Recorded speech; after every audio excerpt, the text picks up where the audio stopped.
सचिदानंदरूपाय विश्वोत्पत्त्यादिहेतवे तापत्र विनाशाय श्री कृष्णाय वयं नमः। नमो नारायण।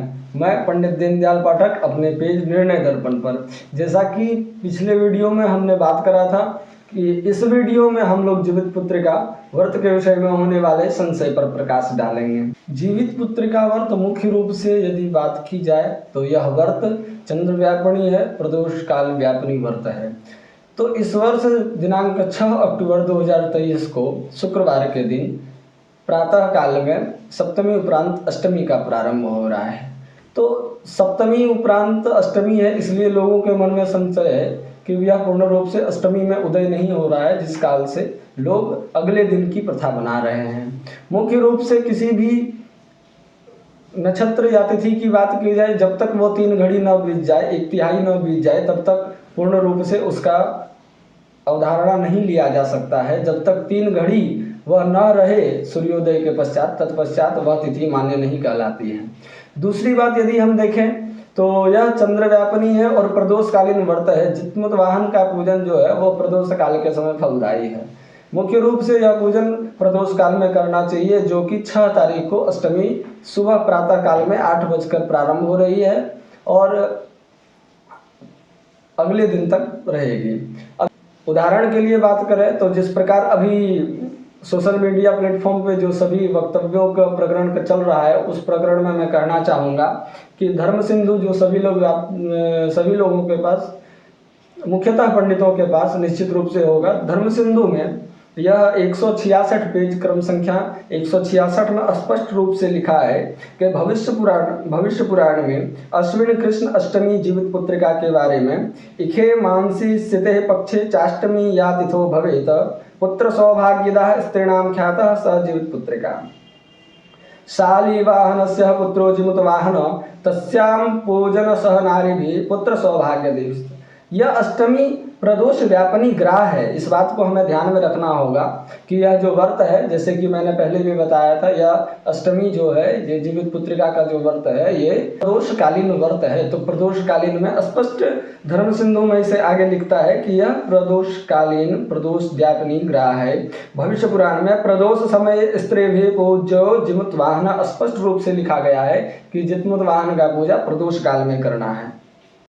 फिर आगे इसमें स्पष्ट किया गया है कि यदि अष्टमी प्रदोष में 2 दिन हो तो काल की प्रधानता और नवमी में पारण से अनुरोध दूसरे दिन व्रत करना चाहिए। यदि प्रदोष काल में अष्टमी 2 दिन आती है, 2 दिन यदि अष्टमी प्रदोष काल में हो तो फिर अगले दिन जो अंतिम दिन होगा उसमें व्रत करना चाहिए और नवमी को पारण करना चाहिए। स्पष्ट भाव से लिखा है।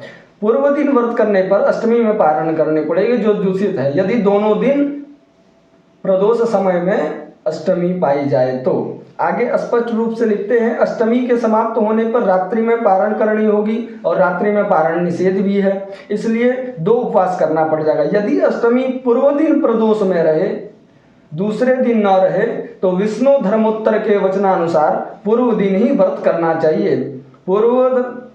दिन ही व्रत करना चाहिए। पूर्व धरेत परोध्रुवा प्रदोषे यत्र अष्टमी तत्र पूजाम सदा स्त्रीभिः राज्या जिमुतवाहन।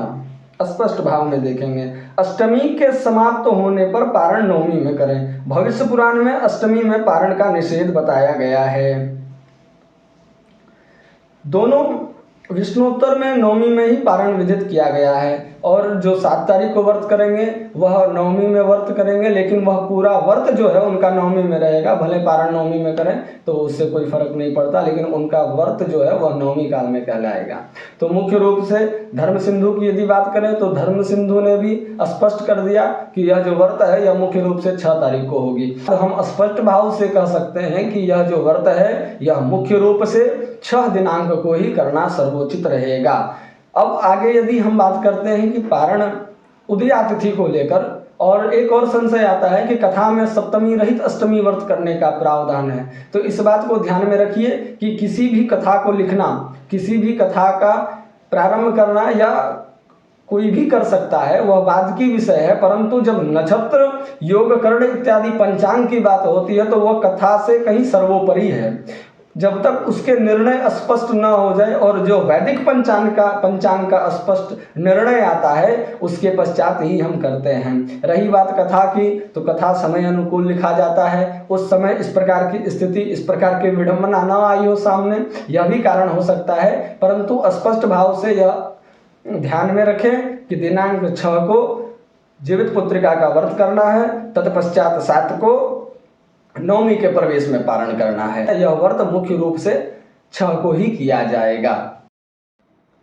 सरल भाषा में यदि हम इसे समझें और मात्र एक संशय को यदि दूर करें, तो सभी कभी कभी इस प्रकार की समस्याएं जब आती हैं तो हर चीज में एक समानता का भाव लाना पड़ता है। और यदि इस वक्त हम लोग देखें, यदि हम उदयातिथि को छोड़ दें तो बाकी किसी भी प्रकार का कोई संशय प्रकट नहीं हो रहा है। उदयातिथि में मैं फिर कहना चाहूँगा कि जब तक 3 घड़ी वह तिथि न रह जाए तब तक वह उदयातिथि के अनुकूल माना नहीं जाएगा, और यदि 3 घड़ी रहती है तो वह उदयातिथि के अनुकूल होती है। और हर कार्य उदयातिथि के अनुकूल नहीं किया जा सकता यदि इस प्रकार से संशय का उत्सर्जन होता है। स्पष्ट भाव से हम इस बात को पुनः समझेंगे कि जब पंचांग में विधित समस्या का उत्सर्जन होता है तो निश्चित रूप से उसकी विवेचना करना एक पराकाष्ठा का विषय होता है और उसे सुलझाना एक बहुत कठिन मसला होता है। इसे सुलझाने के लिए हमें अनेक चीज़ों का सार लेना पड़ता है। उस समय आप सिर्फ उदयातिथि इत्यादि का हठ लेकर नहीं बैठ सकते हैं। अनेक प्रकार के संशय को जब उत्सर्जन हो जाए संशय का, तो मुख्य रूप से मैं पुनः इसी बात को दोहराऊंगा कि इस वर्ष जीवित पुत्रिका का व्रत दिनांक 6 अक्टूबर 2023 शुक्रवार के दिन तथा पारण अगले दिन नवमी में। नमो नारायण।